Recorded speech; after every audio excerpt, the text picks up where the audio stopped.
పవన్ కళ్యాణ్ గారు ఎందుకు గ్రామ స్థాయి నుంచి పార్టీ నిర్మాణం చేసుకోవడం కానీ 175 కాన్స్టిట్యున్సీలలో ఒక 200-300 మంది లీడర్లను తయారు చేసుకోవడంలో ఎందుకైనా అసలు ప్రయత్నించలేదన్నది పెద్ద క్వశ్చన్ మార్క్ అండి. జగన్మోహన్ రెడ్డి గారు కూడా మొత్తం వ్యవస్థలు అన్నట్లే చేతులు పెట్టారు. కేసీఆర్ గారు ఏం చేశారో అదే తీసుకున్నాడు. ప్రయత్నించి విఫలమైతే అది మనం అర్థం చేసుకోవచ్చు. సరే ప్రయత్నించాడు, తనకు అనుకూలంగా రాలేదు అనుకుంటే మనం అర్థం చేసుకోవచ్చు. పవన్ కళ్యాణ్ గారు ఒక వంతుకు బీజేపీతో వెళ్ళి ఉంటాడు. వైసీపీ దాడుల నుంచి రక్షణ కోసం వెళ్ళడం నేను అనుకుంటున్నాను.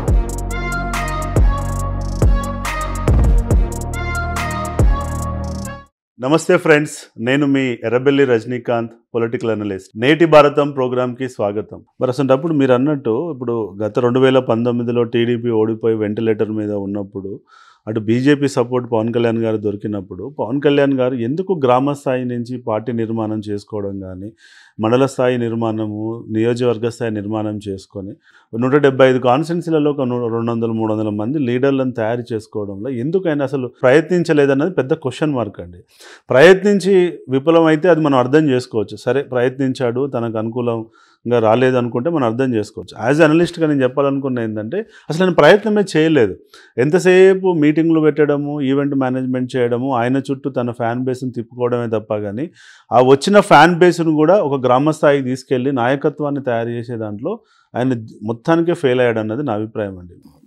మీరేమంటారు? ఇప్పుడు అది ఎందుకు చేయలేదు? ఆయన ఎందుకంటే చేతగాకనా లేదంటే చేయడం అది ఆయన వైఫల్యం అండి. ఎందుకంటే చాలా మంచి అవకాశం వచ్చింది. అవును, ఇప్పుడు బీజేపీ కేంద్రంలో చాలా పవర్ఫుల్, సర్వశక్తిమంతులు వాళ్ళు. అవును, జగన్మోహన్ రెడ్డి గారు గజగజ వణికేస్తారు వాళ్ళ పేరు చెప్తే. అవును, వాళ్ళ జతలో ఈయన చేరినప్పుడు ఏం చేయాలంటే జగన్మోహన్ రెడ్డి గారు ప్రతి తప్పుని నిలదీసి టీడీపీ కన్నా ముందు ఉండాలి పోరాటంలో.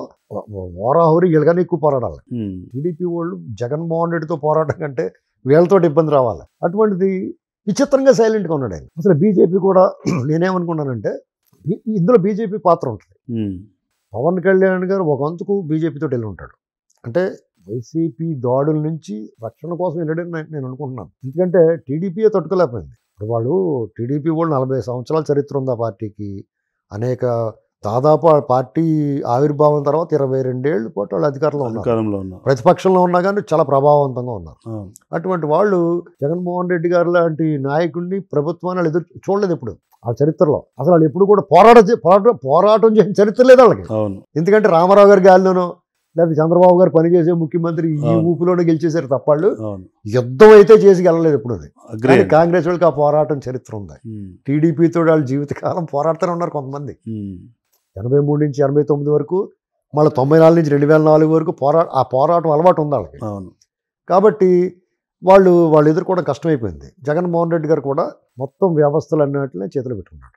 సేమ్ బీజేపీ మోడే సాపరండి అది. వాళ్ళు ఏం చేశారో ఇక్కడ కేసీఆర్ గారు ఏం చేశారో అదే తీసుకున్నాడు ఆయన. ఆయన కొత్తగా ఏం కనిపెట్టలేదు. వాళ్ళిద్దరిని కలిపి మిక్సీలో వేసి జాగ్రత్తగా దీన్ని అమలు చేసాడు ఆయన. ప్రజా ఆగ్రహం లేదు కేసీఆర్ గారి మీద. సామాన్యుడు నన్ను ఇబ్బంది పెట్టలేదు. అలాంటి సగటు పౌరుడిని కేసీఆర్ గారి వల్ల నష్టం లేదు. నేను చాలా హాయిగా ఉన్నాను. ఆయన ప్రత్యర్థులను ఇబ్బంది పెట్టాడు, లేకపోతే ఆయన అవినీతి చేసి ఉండొచ్చు. కానీ అలాగే మోడీ గారు ఆయన కూడా సామాన్యుడి జోలికి వెళ్ళలేదు. ఈ సిస్టమ్ చేతిలో పెట్టుకుని ఆయన ప్రత్యర్థుల్ని, వాళ్ళ తాలూకు వ్యాపారస్తుల్ని అభివృద్ధి చేయడానికి చూసుకున్నాడు ఆయన. జగన్మోహన్ రెడ్డి రెండు కలిపి దానికి యాడ్ చేసింది అంటే సామాన్యుడు కూడా దప్పడం వేస్తాడు. ఈ మూడు అంచేత ఇతనికి ఇంత వ్యతిరేకత వచ్చింది.